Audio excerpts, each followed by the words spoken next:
qui est saint Élie.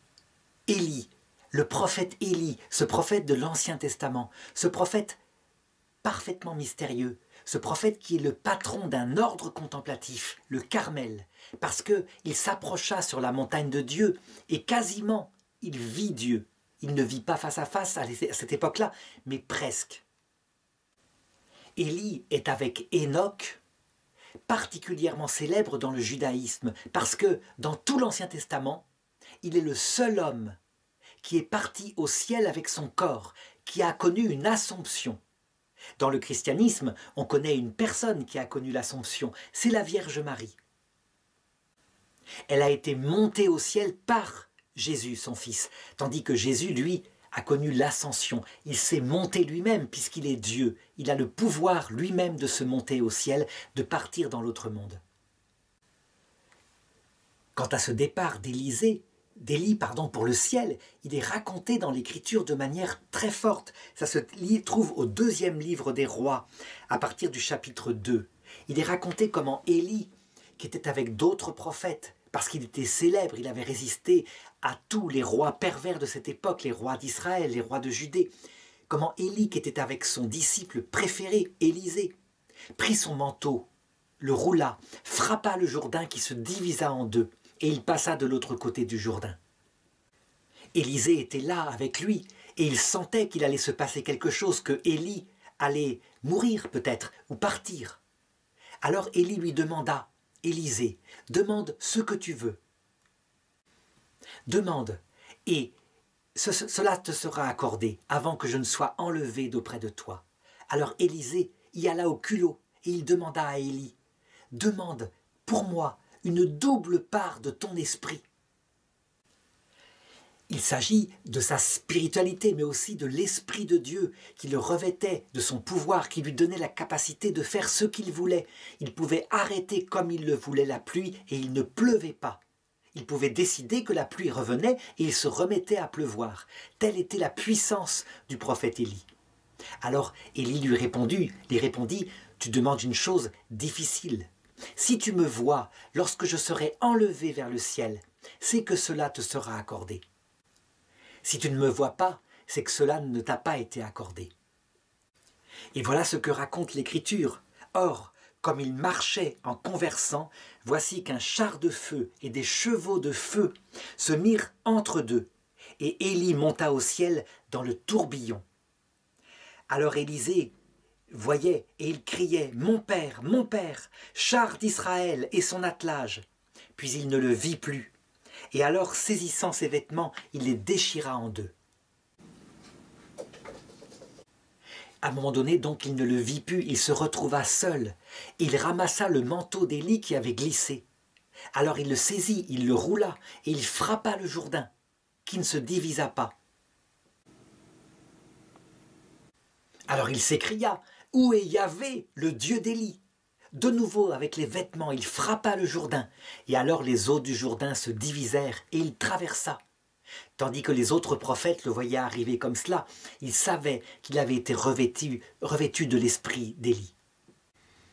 Mais ces prophètes s'étonnaient parce qu'ils ne voyaient plus Élie, et eux ne l'avaient pas vu partir vers le ciel. Et donc, ils allèrent trouver Élisée et lui dirent, « Il y a là 50 hommes, envoie-les dans la campagne, nous allons rechercher Élie, nous allons bien le trouver. » Élisée leur répondit, « N'y allez pas, ça ne servira à rien, vous ne le trouverez pas. » Mais eux, ils l'importunaient. Ils lui disaient sans arrêt, « Envoie 50 hommes, peut-être qu'on va le retrouver. » Alors Élisée leur dit, « Eh bien, allez-y. » Et ils y allèrent. Et ils cherchèrent pendant 3 jours et 3 nuits, et ils ne le trouvèrent pas. Et ils revinrent vers Élisée, qui leur dit, « Vous voyez, je vous l'avais dit, vous ne le trouverez pas, parce qu'il est monté au ciel. » Le mystère de l'Assomption d'Élie, ainsi que d'ailleurs celui de l'Assomption d'Enoch, intrigua tellement le peuple hébreu qu'il se répandit partout dans ces traditions qu'un jour, avant la fin du monde, il reviendrait sur terre. Cette légende était bien connue de Jésus, et d'ailleurs, il y donne corps, il l'accepte, il dit à ses disciples à un moment donné, « Vous avez entendu dire que Élie doit revenir. » Et ses disciples lui répondaient, « Certains disent que c'est toi, Élie, qui dois revenir. » Et Jésus leur avait répondu, « Non, Élie, ce n'est pas moi, mais je vais vous dire, Élie, il est déjà venu, et les Juifs ne l'ont pas reçu. » En fait, il parlait de Jean-Baptiste. Jean-Baptiste qui était Élie qui devait revenir d'après le témoignage de Jésus. Alors évidemment, il ne faut pas voir là-dedans l'annonce d'une réincarnation en Jean-Baptiste d'Élie. Ce n'est pas ça du tout. C'est plutôt que Jean-Baptiste était revêtu de la spiritualité d'Élie. Mais pour bien comprendre comment cela a pu se faire, il faut maintenant raconter la vie d'Élie. Et pour bien voir le rapport qu'il y a avec Jean-Baptiste. Élie apparaît soudainement dans, je dirais, le paysage d'Israël vers 874 avant Jésus-Christ. On ne sait pas d'où il vient, on n'en entend pas parler, quand tout d'un coup, alors que un roi appelé Achab règne sur Israël et s'est marié avec une reine appelée Jézabel, tout d'un coup, ce prophète sort de son silence et se met à parler. Et il dit ceci. Par Dieu vivant, par le Dieu que je sers, à partir de maintenant et jusque dans les années à venir, il n'y aura pas de pluie, jusqu'à ce que je ne le commande. Et effectivement, la pluie s'arrête, et elle sombre sur Israël au point que une grande famine commence à s'installer sur le pays. Il faut savoir maintenant qui est le roi Achab qui règne sur Israël. Il faut savoir qu'à l'époque, le royaume des Juifs est divisé en deux royaumes. Il y a d'une part Juda, c'est, on peut dire, le royaume sur Jérusalem avec le temple, et d'autre part Israël, ou la Samarie, un royaume séparé, qui, à un moment donné, a fait une rupture après la mort du roi Salomon.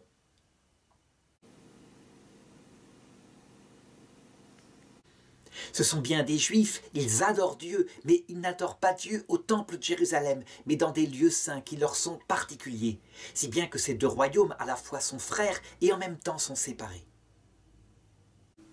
Sur le royaume de Juda règne un roi qui est fidèle à Dieu, on peut le dire globalement, tandis que sur le royaume d'Israël règne Achab, qui déplaît fortement au Seigneur. Pourquoi? Parce que d'abord il a épousé une femme venant des peuples sidoniens, une femme qui a amené avec elle ses propres dieux, à commencer par les Baals, les dieux de ces peuples-là, mais aussi Astarté.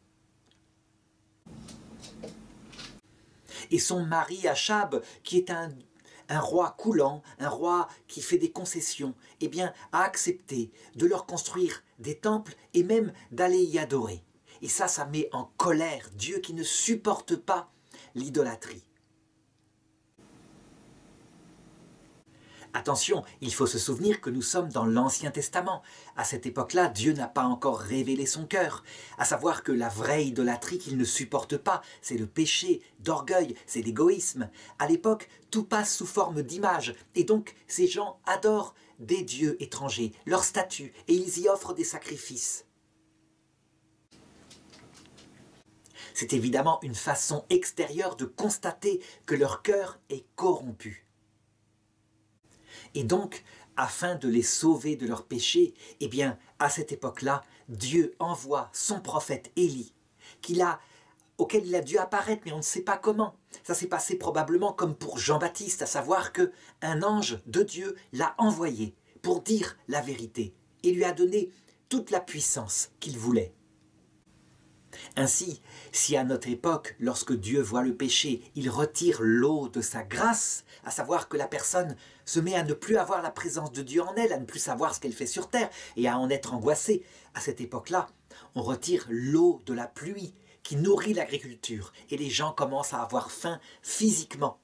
C'est, je dirais, quelque chose de physique qui signifie ce qui se passera dans le spirituel et qui est bien plus grave à l'époque du Nouveau Testament.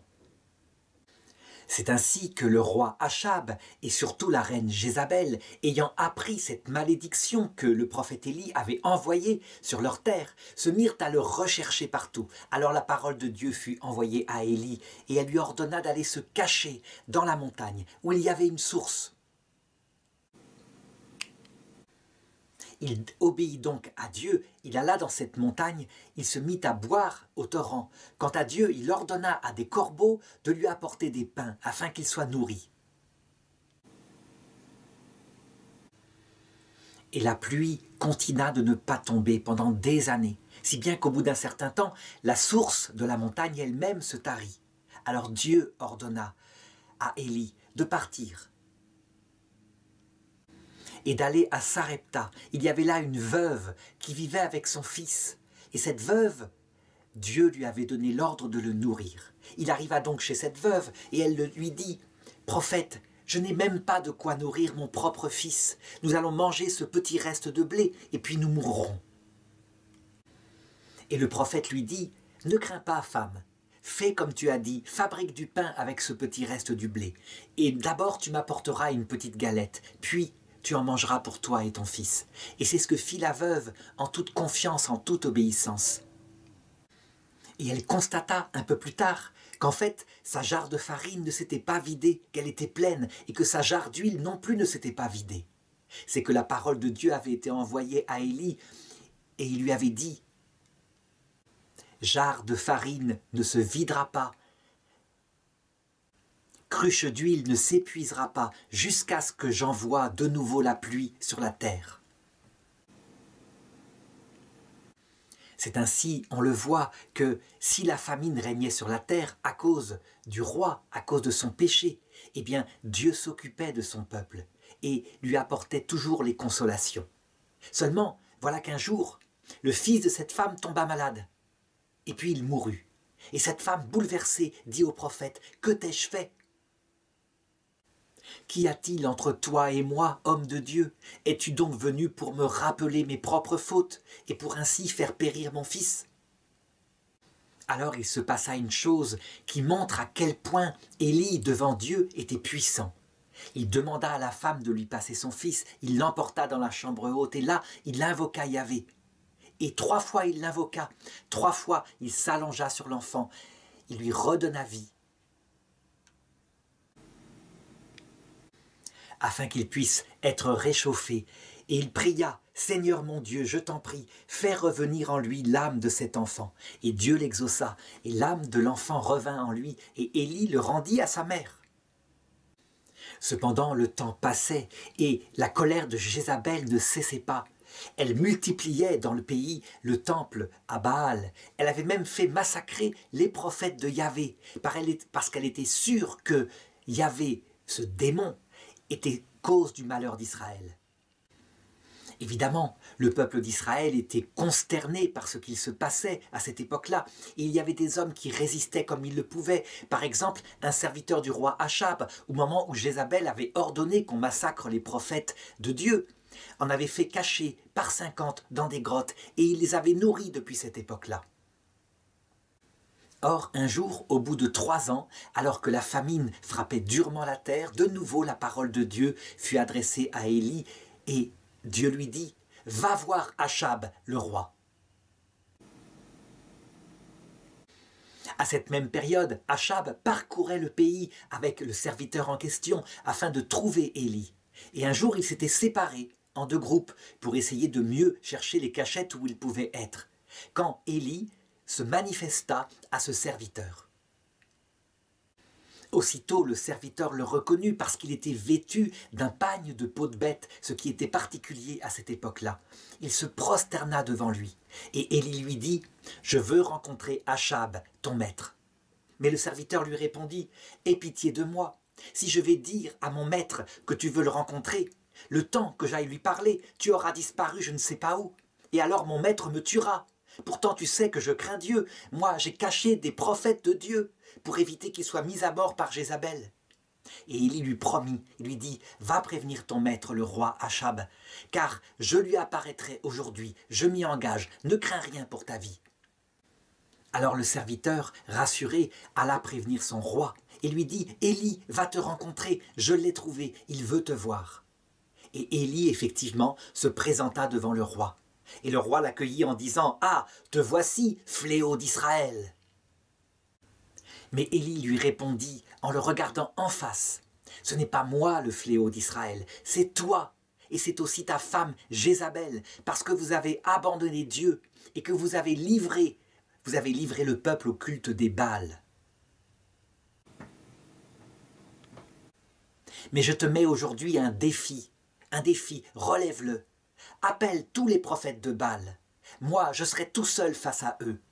Et nous invoquerons chacun notre Dieu lors d'un sacrifice que nous ferons. Et nous verrons qui est Dieu, quel est le Dieu qui répondra. » Achab trouva que ce défi était intéressant. Et donc, il fit comme avait dit Élie. Il convoqua les 450 prophètes du dieu Baal et ils se réunirent avec le peuple tout entier sur le mont Carmel afin d'y relever ce défi que Élie avait proposé.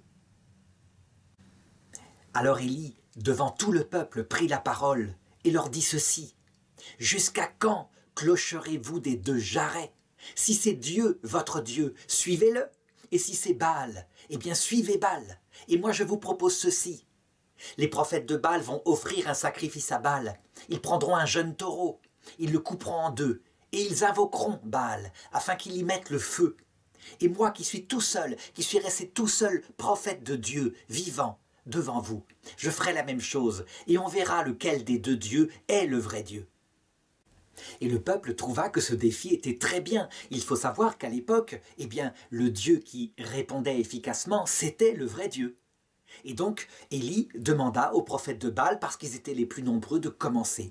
Et donc, ils prirent un taureau, ils le tuèrent, ils le dépouillèrent, ils l'installèrent sur un bûcher, et ils commencèrent toute la journée à danser, à vaticiner, comme ils le faisaient dans leur danse rituelle devant Baal, en le suppliant d'envoyer du ciel le feu, afin d'embraser leur sacrifice. Et le soir, Élie était là, qui les regardait, et qui attendait, en disant... Parlez sans doute un peu plus fort, peut-être qu'il dort, qu'il ne s'est pas encore réveillé, qu'il ne vous a pas encore entendu. »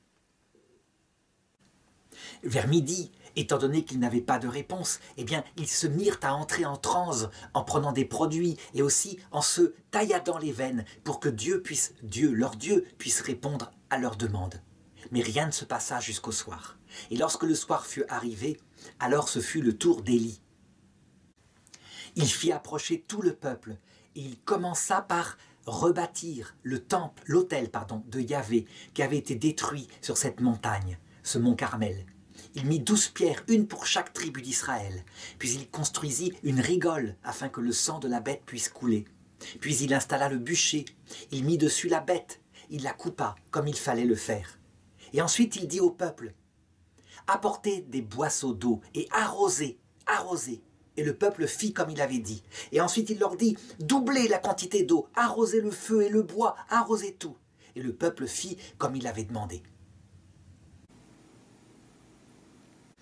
Alors, à l'heure du soir où on présente l'offrande, d'habitude au temple de Jérusalem, Élie prit la parole devant tout le peuple assemblé et il dit ceci. « Yahvé, Dieu d'Abraham, d'Isaac et d'Israël, qu'on sache aujourd'hui que tu es Dieu en Israël, et que je suis ton serviteur, et que c'est sur ton ordre que j'ai accompli toutes ces choses que le peuple a vues.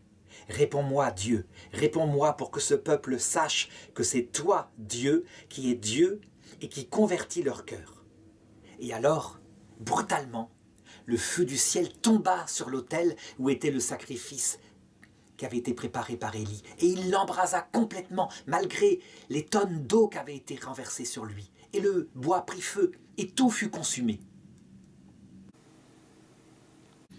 Le peuple était stupéfait devant ce qui s'était passé, devant la puissance qui s'était manifestée. Il tomba la face contre terre en se prosternant, et il criait « C'est Dieu qui est Dieu, c'est Dieu qui est notre Dieu. » Alors Élie prit la parole et dit « Saisissez maintenant les prophètes de Baal. Saisissez-les. » Et le peuple se précipita sur les prophètes et il les saisit, et il les fit emmener en bas de la montagne, auprès du torrent, où là il les fit tous égorger. Il faut savoir que Élie, je l'ai dit, est un prophète de l'Ancien Testament. Ça veut dire que tout se passe selon la chair. Et que celui qui a commis comme ça un péché, selon la loi de Moïse, il est mis à mort. Alors que dans le Nouveau Testament, la mort est intérieure, l'absence de Dieu, l'absence de la grâce. C'est ça qui se passe et que signifiait l'Ancien Testament. Mais ce qu'on remarque, c'est que Élie est rempli de ce zèle pour Dieu qui fait que la vérité, il l'a dit en face, il l'a dit jusqu'au bout, même si elle devait provoquer sa propre mort. Le roi Achab avait assisté à tout cela et il était vraiment frappé.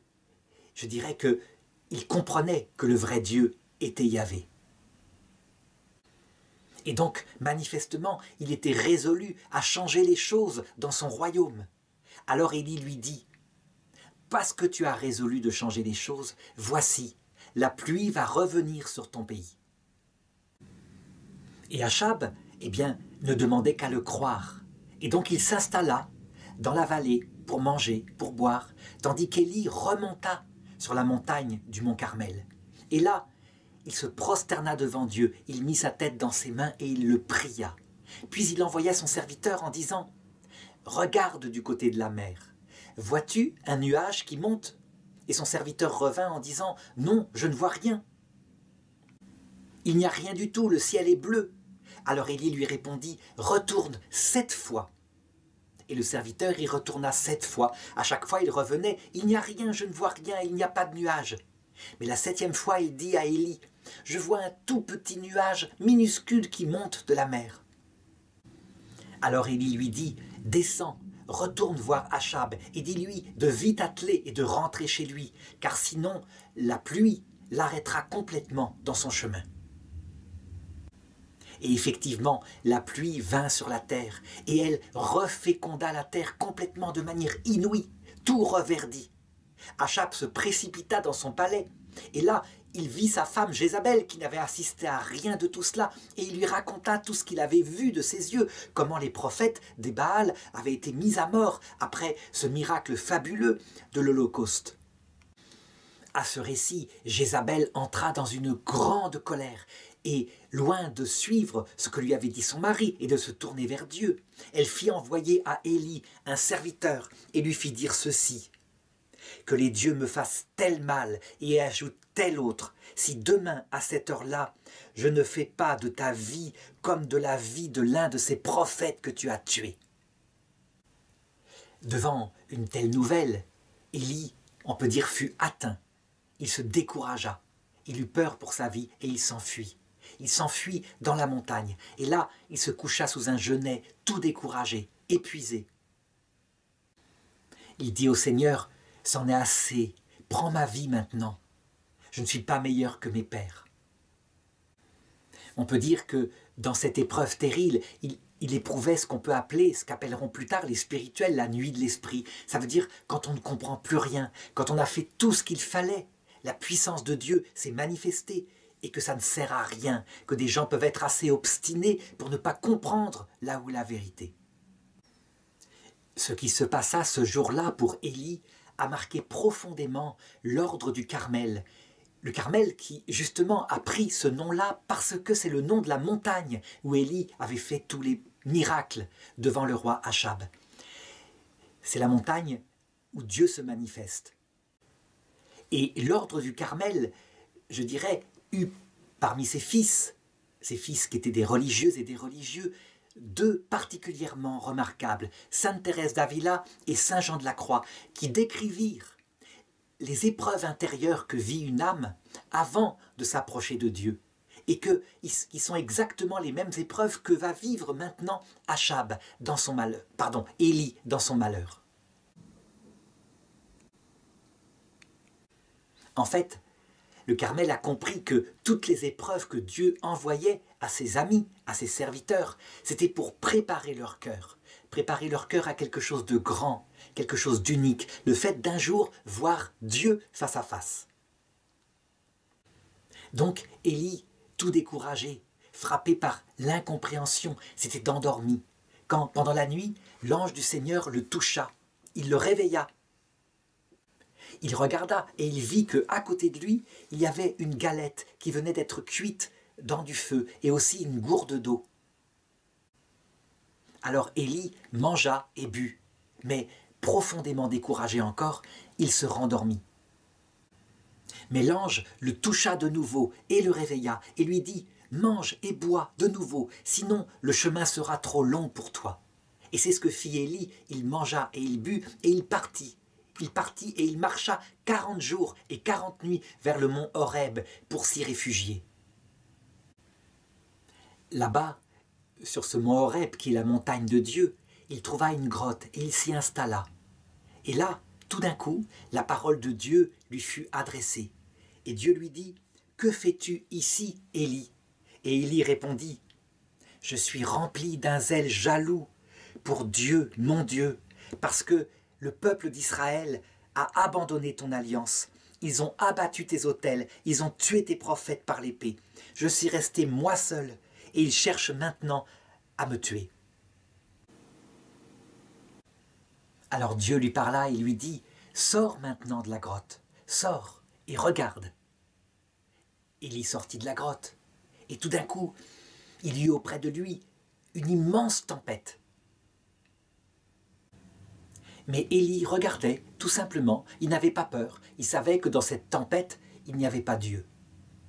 La tempête se calma, et ensuite, il y eut un tremblement de terre gigantesque qui ébranla la montagne. Et Élie était là, au pied de la grotte, et il regardait le tremblement de terre et les pierres qui tombaient, mais il n'eut pas peur. Il savait que ce tremblement de terre était un effet de Dieu, mais certainement que Dieu n'y était pas. Et ensuite, il y eut un feu brûlant qui se mit à enflammer toutes les choses autour de lui. Et lui regardait ce feu, tout simplement. Il savait que Dieu n'était pas dans ce feu. Et enfin, après ces trois événements, il y eut une brise légère qui se mit à souffler. Élie était dans sa grotte. Alors il se couvrit le visage avec son manteau et il sortit de la grotte parce qu'il savait que Dieu était dans la brise légère. En fait, ce qu'expliquèrent ensuite les grands saints catholiques que j'ai cités, c'est que quand l'homme a touché sa propre misère, à travers la nuit de l'esprit, a touché son propre désespoir, alors son cœur est davantage préparé à comprendre qui est Dieu et ce qu'il veut. Avant, il croit qu'il est dans la puissance, dans les grands phénomènes, un petit peu comme sur la montagne du Carmel, lorsque le feu est tombé sur le sacrifice. Et après, il comprend que Dieu, en fait, se cache dans le cœur profond des hommes. Et que tout ce qu'il fait, ce n'est pas pour écraser l'homme, mais c'est pour le sauver de son péché. C'est ainsi que, ayant vécu toutes ces épreuves, de nouveau, la parole de Dieu fut adressée à Élie, comme la première fois. « Que fais-tu ici, Élie ?» Et Élie répondit, en apparence la même chose. « Je suis empli d'un zèle jaloux pour Dieu, mon Dieu, parce que les Israélites ont abandonné ton alliance, qu'ils ont abattu tes autels et tué tes prophètes par l'épée.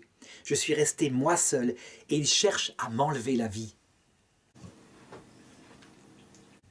En fait, si ce sont les mêmes mots, l'intérieur d'Élie était changé. Il comprenait maintenant que Dieu a le temps et que sa victoire, elle est acquise. Il faut simplement être patient. Alors la parole de Dieu lui fut adressée et il lui dit ceci. « Il y aura une vengeance contre tous ceux qui ont fait du mal à mon nom en Israël. Et cette vengeance, toi tu la prépareras simplement. Va et va oindre comme roi du peuple ennemi d'Israël, les Araméens, tel homme que je t'indiquerai. Puis tu iras oindre comme successeur à Achab, tel roi que je t'indiquerai. Enfin, tu oindras comme successeur à toi-même, prophète, Élisée, que je t'indiquerai. » Et Dieu continua et lui dit, « C'est par eux que dans le futur, il sera tiré vengeance de tous ceux qui ont blasphémé mon nom sur la terre.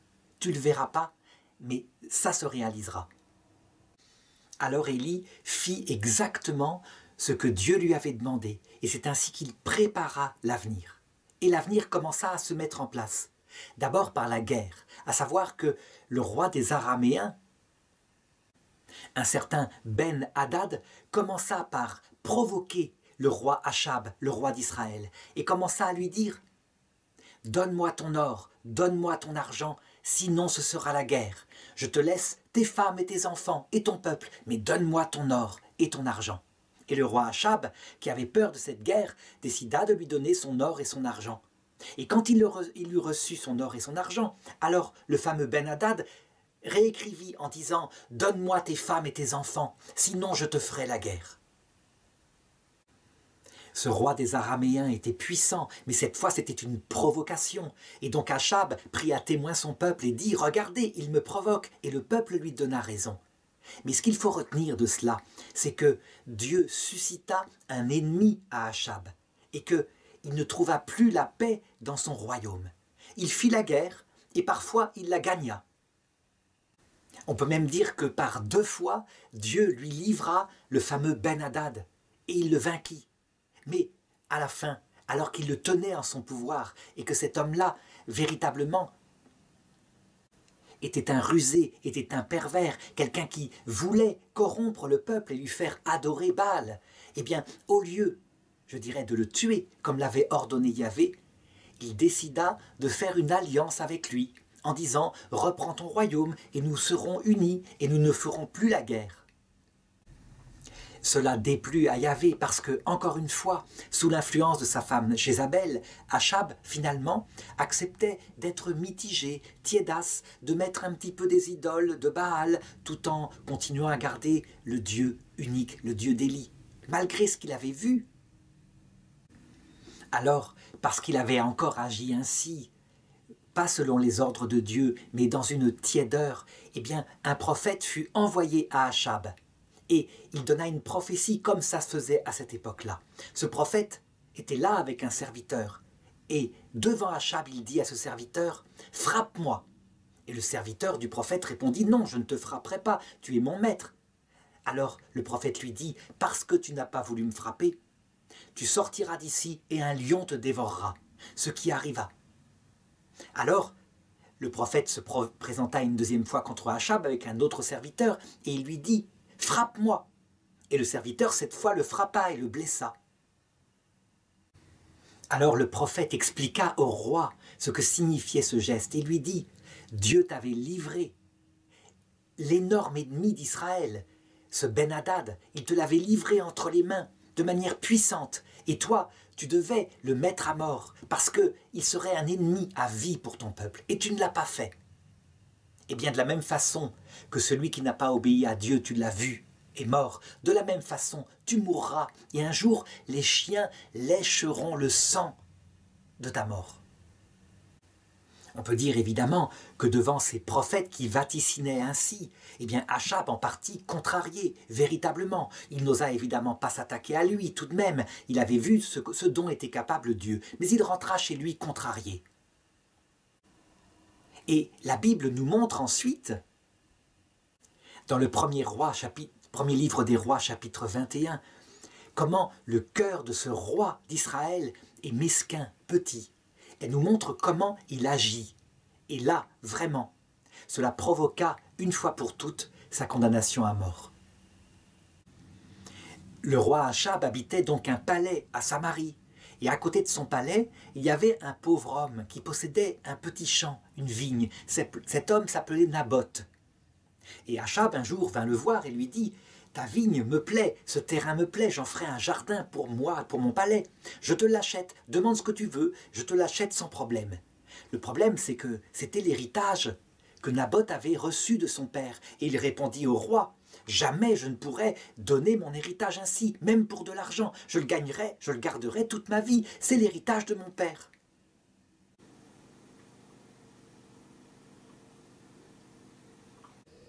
Et donc le roi, humilié, s'en revint chez lui le soir. Et il en parla à sa femme, Jézabel, qui lui dit « Mais tu es nul, mais tu es nul. Tu ne comprends donc pas comment il faut procéder. Laisse-moi faire, tu vas voir si ce champ ne va pas te revenir. » Et le roi laissa faire. Il aurait dû se douter que Jézabel était tordue, était capable de tous les mensonges possibles. Elle prit donc les sceaux du roi et écrivit des lettres qu'elle envoya aux anciens du peuple en leur disant « Convoquez Naboth devant le tribunal du peuple, convoquez-le, parce qu'il s'est rendu coupable de quelque chose de grave. » Et les anciens du peuple firent comme le roi avait demandé, puisque c'était le sceau du roi. On convoqua Naboth, et Jézabel paya 2 témoins pour dire devant eux « Il a maudit Dieu, il a maudit le roi. » Or, dans la loi de Moïse, 2 témoins, c'est une parole de vérité. Il n'y avait pas encore eu la venue du prophète Daniel qui avait montré que cette méthode était primitive et qu'il fallait confronter les témoins à leur témoignage, je dirais les mettre en contradiction pour vérifier qu'ils disaient vrai, qu'ils ne s'étaient pas entendus. La loi de Moïse a été améliorée par les prophètes ensuite. Eh bien, à cette époque-là, la parole de 2 témoins suffisait. Et donc, le peuple fut, se soumit à la loi de Moïse et décida que parce qu'il avait maudit Dieu et le roi, il fallait qu'il soit lapidé, ce qui fut fait aussitôt. Il fut jeté dehors et il fut tué. Et quelque temps plus tard, eh bien, Jézabel informa son mari que le problème du champ était réglé, qu'il n'avait plus qu'à en prendre possession parce que Naboth était mort. Alors Achab partit, descendit dans la vigne pour en prendre possession. Et au même moment, la parole de Dieu fut adressée à Élie. Et Élie se présenta devant le roi et lui dit ceci de la part de Dieu. « Ainsi parle Dieu, tu as assassiné et de plus tu voles. C'est pourquoi ainsi parle Dieu. À l'endroit même où les chiens ont lapé le sang de Naboth, les chiens un jour laperont ton propre sang. Et la parole est la même pour ta femme Jézabel. Elle aussi, les chiens laperont son sang. » Alors le roi dit à Élie, « Tu m'as donc rattrapé, toi, ô mon ennemi. » Et Élie lui répondit, « Oui, je t'ai rattrapé. Parce que tu as agi en fourbe, en faisant ce qui déplaît à Dieu. Voici que Dieu a décrété le malheur contre toi. Toute ta descendance sera balayée, il n'en restera pas un. Aucun de tes descendants ne durera sur le trône d'Israël. » Eh bien, curieusement, quand le roi Achab entendit ces paroles, qui étaient extrêmement fortes, il se mit à réfléchir en lui-même. Il se souvint de ce qui s'était passé sur la montagne du mont Carmel. Et, je dirais, il eut peur. Alors, il pensa à ce qu'avait fait son ancêtre, le roi David. Il déchira ses vêtements. Il se couvrit de cendres. Il se mit à jeûner et à marcher à pas lents. Il prit une attitude extérieure de repentir. On le sait bien, elle était fondée sur la peur. N'empêche qu'il le fit. Si bien que la parole de Dieu fut de nouveau adressée à Élie. Et Dieu lui dit, « As-tu vu comment mon serviteur Achab s'est humilié devant moi suite aux reproches que je lui ai faits? Eh bien, parce qu'il s'est humilié, je ne réaliserai pas tout ce que j'ai dit de son vivant, mais c'est du temps de son fils que, je dirais, toute sa descendance sera enlevée de la terre. » On le voit, la parole de Dieu avait vraiment été adressée à Élie, et en tout cas, certaines peines étaient définitivement décidées. Alors, il faut voir maintenant comment elles se réalisèrent pour Achab, pour Jézabel et pour sa descendance. J'avais dit tout à l'heure que Élie n'en vit pas la réalisation. En fait, il en vit une partie de la réalisation. Il vit ce qui arriva à Achab. 3 ans avaient passé depuis que la prophétie avait été donnée, donc depuis l'histoire du champ de Ramoth, quand le roi Achab décida, avec le roi de Juda, d'organiser une sorte d'expédition afin de récupérer un territoire que le roi d'Aram lui avait volé. Cependant, avant d'organiser une telle expédition militaire, il fallait consulter Dieu. Il fallait savoir si Dieu l'ordonnait. Ça se passait comme ça en Israël, et Dieu parlait par ses prophètes de la même façon que cela se passait dans les autres peuples. Sauf que là, c'était les faux dieux des autres peuples qui répondaient par des présages. Et c'était les mœurs de l'époque. Et donc le roi Achab décida de réunir les 400 prophètes de Dieu qui restaient, qui étaient sortis de leur cachette, qui avaient fini par pouvoir de nouveau être visibles. Et il leur demanda, « Est-ce que je dois attaquer le roi d'Aram afin de récupérer la terre qu'il m'a volée ?» Et les prophètes, tous, les 400 prophètes, se mirent à dire, « Oui, attaque, attaque, tu gagneras, c'est certain, tu gagneras. » Et ils faisaient même devant lui leur cinéma. Il y en avait un qui avait mis par exemple des cornes de vache sur la tête et il se promenait devant lui avec ses cornes de vache et il disait « Comme un taureau furieux, tu enverras balader ce roi d'Aram et tu récupéreras la terre. Attaque, la victoire est pour toi. » Cependant, le roi de Juda, qui était à côté de lui, donc le roi de Jérusalem, se méfiait, les voyait faire leur singerie et se disait « Mais est-ce qu'il n'y a pas par ici un prophète de Dieu, un vrai prophète de Dieu, quelqu'un qui puisse parler au nom de Dieu ?» Alors Achab lui répondit « Il y a bien un prophète, il s'appelle Michée, mais Jamais il ne prophétise du bien pour moi, toujours il prophétise des malheurs, donc je n'ai pas consulté. » Alors le roi de Juda lui dit, « Fais appeler Michée, au contraire, qu'il vienne auprès de nous, et qu'il dise ce qu'il a à dire. » Alors le roi Achab accepta, et on le fit venir, on le trouva dans un lieu où il était. Les deux rois étaient là, assis, dans leur grand costume royal, et ils convoquèrent Michée, qui se présenta devant eux. Alors Achab lui demanda, « Est-ce que je dois attaquer le roi des Araméens pour récupérer la terre ?» Et Michée répondit, « Monte, tu réussiras. Yahvé le livrera sûrement dans tes mains. » Mais évidemment, le roi Achab voyait bien le ton de Michée et il lui dit, « Je t'ai dit de me dire la vérité au nom de Yahvé, pas de me dire quelque chose comme ça, en ton nom propre, au nom de Yahvé. Est-ce que je dois attaquer le roi d'Aram ?» Alors Michée prononça cette parole mystérieuse. On peut dire qu'il s'enhardissait, parce qu'il savait que sa vie était en jeu. Et il dit ceci, « J'ai vu le peuple d'Israël, qui était sans berger, et chacun retournait vers sa tente, et il disait, « Nous n'avons plus de roi, alors nous rentrons chez nous. » Alors le roi Achab dit, « Tu vois, il ne prophétise que des catastrophes pour moi, jamais il ne dit quelque chose de bon. » Alors cette fois, le prophète Michée, qui est un prophète de la Bible, prit la parole et dit au roi en le regardant droit dans les yeux, il lui dit ceci, « Je vais te dire ce que Dieu dit. J'ai vu, moi, en rêve, le conseil de Dieu, et Dieu disait, alors que tous ses conseillers étaient devant lui, « Qui ira et qui trompera le roi Achab, afin qu'il meure, afin que vengeance soit tirée de tout le mal qu'il a fait. » Et parmi ses serviteurs, certains dirent, « Moi, j'irai et je ferai ceci qui fera que il y aura une vengeance tirée de lui. » Et tel autre disait telle autre chose. Mais aucun de ce qui était dit n'était valable.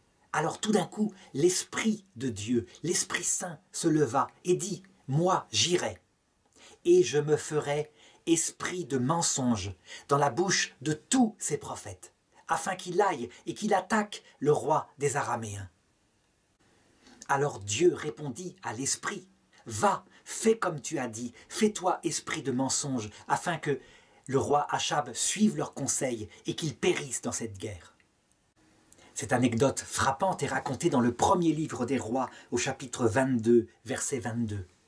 Alors, l'un des prophètes de Dieu, qui avait prophétisé avant avec ses cornes sur la tête, s'approcha de Michée et le frappa au visage en disant « Tu parles n'importe comment. Est-ce que nous, notre prophétie ne viendrait pas de Dieu ?» Le roi Achab dit « Puisque c'est comme ça, puisqu'il parle ainsi, faites-le enfermer dans une prison. Et on verra bien, lorsque je reviendrai de cette bataille victorieux, qui a raison. » Et le prophète Michée répondit « Oui, on verra bien qui a raison, qui est le prophète de Dieu. » Si tu reviens sain et sauf de cette bataille, c'est que Dieu n'a pas parlé par ma bouche. Et donc, les deux rois partirent pour la guerre, pour récupérer ce territoire. Mais le roi Achab, qui était rusé, dit au roi de Juda, « Je vais me déguiser en simple soldat. Je porterai mon armure, mais je ne porterai pas mon costume de roi. Comme ça, il ne pourra rien m'arriver, parce que je sais très bien que le roi d'Aram voudra me faire tuer, qu'il a entendu parler de cette histoire-là. » Et le roi de Juda lui dit de faire comme il avait dit. C'est ainsi que le combat commença, et que les deux armées s'affrontèrent. Et à un moment donné, les hommes du roi de Aram virent un roi avec son beau costume de roi, et se mirent à presser contre lui parce que leur roi leur avait dit de s'attaquer uniquement à Achab. Seulement, c'était le roi de Juda, et le roi de Juda poussa son cri de guerre, si bien qu'ils se dirent « ce n'est pas lui ». Et donc on le chercha, le combat continua. Et à un moment donné, un archer visa un soldat au hasard et tira. Or ce soldat au hasard, c'était le roi Achab. La flèche se planta entre sa cuirasse et son épaulette, et elle le frappa durement. Alors le roi dit à son conducteur de char, « Fais-moi sortir de la mêlée, parce que je suis blessé et je perds mon sang. » Mais seulement il y avait une forte mêlée et on ne pouvait pas, si bien que on soutint le roi afin qu'il reste debout. Et son sang pendant ce temps continuait de couler. On ne put le faire sortir de la mêlée que le soir et on le ramena vite, vite à Samarie. Malheureusement, c'est là qu'il mourut d'hémorragie. Et comme l'avait dit la prophétie, les chiens léchaient son sang à l'endroit où on avait lavé son char. Et c'est ainsi que Élie, de son vivant, vit se réaliser la première partie de la prophétie qu'il avait donnée. C'est ainsi que le roi Achab mourut, et son fils, qui s'appelait Ocosias, monta à sa place sur le trône.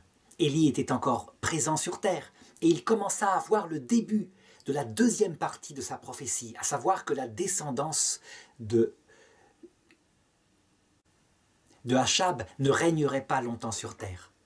Donc ce fils était sur son balcon, il était en train de regarder quand son balcon s'écroula sous lui et il tomba par terre de tout son poids et il se blessa gravement. Alors, sur l'influence de sa mère Jézabel, au lieu de faire appel au prophète d'Israël qui pourrait évoquer Dieu pour lui, il alla consulter les prophètes de Baal.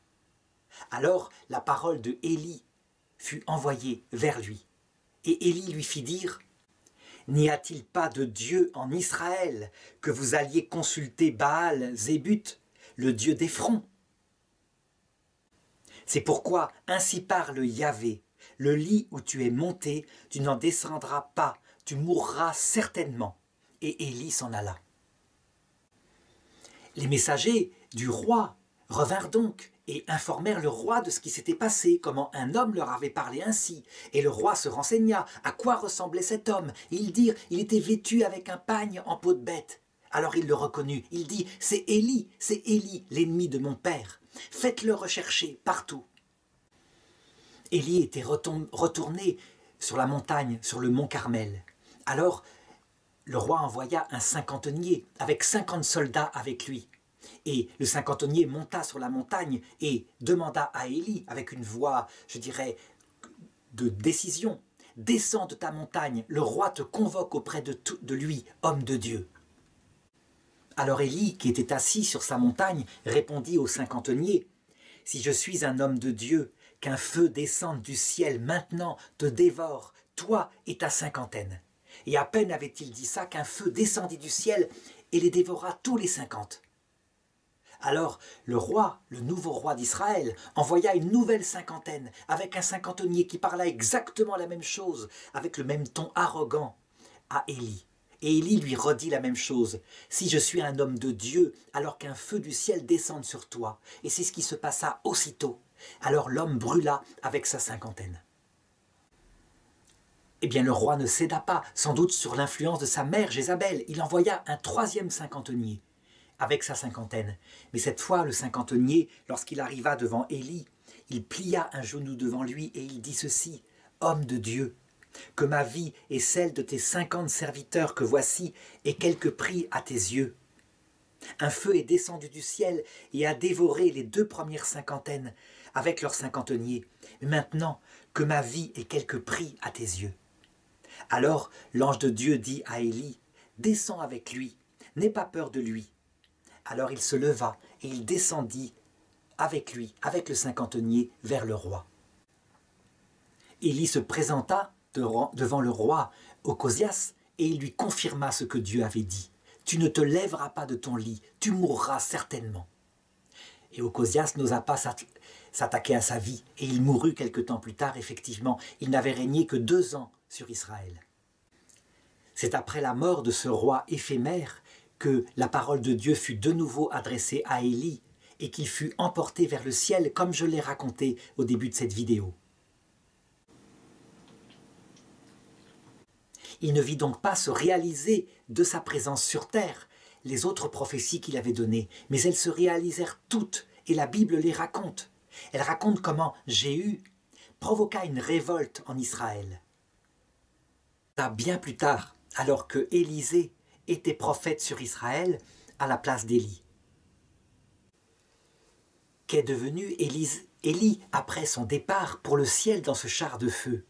Eh bien évidemment, la Bible ne le raconte pas, si ce n'est que lors de la transfiguration de Jésus, des siècles plus tard, Élie fut présent avec Moïse auprès de Jésus et que Pierre, Jacques et Jean le virent. Donc on peut, à partir de là, deviner ce qui se passa.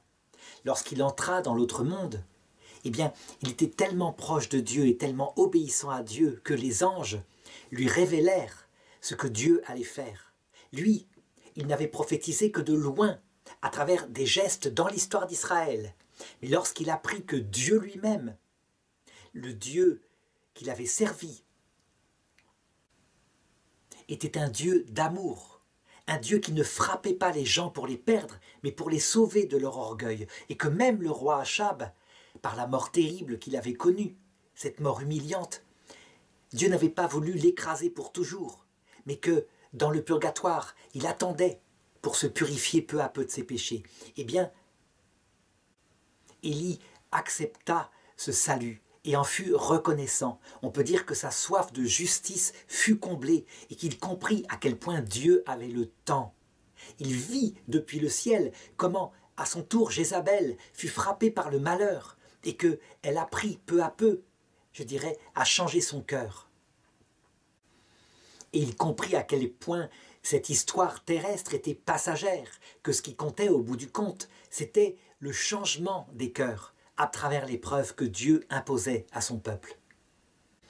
Il est évident que Élie en personne ne revint pas sur terre pour prophétiser de nouveau par lui-même avec sa chair. Non, par contre, l'esprit qui l'avait revêtu, qu'il avait laissé à son prophète, à son successeur Élisée, eh bien cet esprit continua de se répandre sur les prophètes et sur Israël jusqu'à ce que vint Jean-Baptiste. Et Jean-Baptiste fut le nouvel Élie. Il eut exactement le même comportement qu'Élie. Il dit la vérité, sans la cacher, à ceux qui commettaient le mal à son époque. Il dit à Hérode qu'il était dans l'adultère, et il y laissa sa vie. Seulement, à cette époque-là, à l'époque de Jean-Baptiste, pour signifier la parole de Dieu, on ne tuait plus les faux prophètes, mais on se laissait tuer pour montrer en face de l'autre quelle était la vérité. Les choses avaient été affinées dans le peuple de Dieu. Mais l'esprit d'Élie, à savoir le glaive qui dit la vérité sur Dieu, sur le comportement humain, n'en était que plus fort. Je dirais que au temps de Jésus, lorsque l'esprit d'Élie, c'est-à-dire l'esprit de force et de la vérité, revient sur terre, on peut dire que parfois, c'est simplement le fait d'exister et de vivre dans la vérité de Dieu qui est, pour ceux qui pêchent, insupportable. Il n'y a presque plus besoin de parler. Et c'est ainsi, par exemple, que dans l'Empire romain, on vit des petites jeunes filles de 15, 16 ans, comme Sainte Agnès, Sainte Cécile, Sainte Anastasie, Sainte Perpétue, qui résistèrent comme des armées rangées en bataille par leur simple fidélité au Christ et qui imposèrent à ces rois le glaive de la vérité, l'esprit d'Élie. C'est ainsi qu'à chaque génération, l'esprit d'Élie est donné au monde. On le voit, on l'a vu récemment par exemple avec le pape Jean-Paul II qui, face aux idéologies de son temps, et l'idéologie de la fin du XXe siècle, c'était quoi? C'était la génération de mai 68, c'était l'hédonisme, avec comme sommet de la réussite, l'avortement, sommet de la libération de la femme pour ces gens-là. Eh bien, le pape Jean-Paul II, simplement, en parlant, humblement, par le glaive de la vérité et l'esprit d'Élie, disait que les enfants ont leur âme et qu'on ne peut pas faire cette chose-là, que on réglera, on paiera cette chose-là, ce crime abominable, dès cette terre et dans l'autre monde. De la même façon qu'à l'époque du roi Achab, il ne fut pas écouté, sauf que personne n'attenta à sa vie. Pour cette raison-là, en tout cas, on attenta d'une autre façon. On attenta par sa réputation, en lançant de fausses rumeurs, en lançant de faux bruits, en faisant une sorte de fanatique, de catholique hystérique, etc. On le voit, au fur et à mesure que le peuple s'affine, la violence est moins matérielle, mais elle est beaucoup plus spirituelle. Et je dirais de la part des prophètes de Dieu, c'est pareil. La parole de Dieu est ressentie comme éminemment violente dans leur âme. En 2017, on peut dire que la conscience de cet Occident malade est toujours frappée par la parole de Dieu, par l'esprit de Jean-Paul II, puisque en France, une loi est sortie qui condamne et qui menace d'amende ceux qui disent que l'avortement n'est pas forcément la panacée et que quelquefois les femmes ne se remettent pas d'un avortement, qu'elles ont des angoisses en elles, qu'elles se souviennent de la date où ça s'est passé. Eh bien, la justice française, oui, en France, peut punir le simple fait de dire ce qui est considéré comme une violence insupportable. Jusqu'à la fin du monde, jamais l'esprit d'Élie qui dit la vérité ne se taira. Et si on peut faire taire un jour la parole des hommes de Dieu, eh bien, la conscience elle-même criera à l'intérieur des personnes. C'est ainsi que se réalise la prophétie de l'Apocalypse. Les 2 témoins furent mis à mort, on les fait taire. Mais quoi qu'on fasse, ils reviennent, ils ressuscitent, et leur parole de nouveau s'exprime au cœur des hommes. Jamais on ne pourra changer cela. Saint Thomas d'Aquin appelait cette voix intérieure qui subsiste quand tout a été fait taire. Il l'appelait la syndérèse, ça veut dire la voix de la conscience qui crie lorsqu'un péché est commis.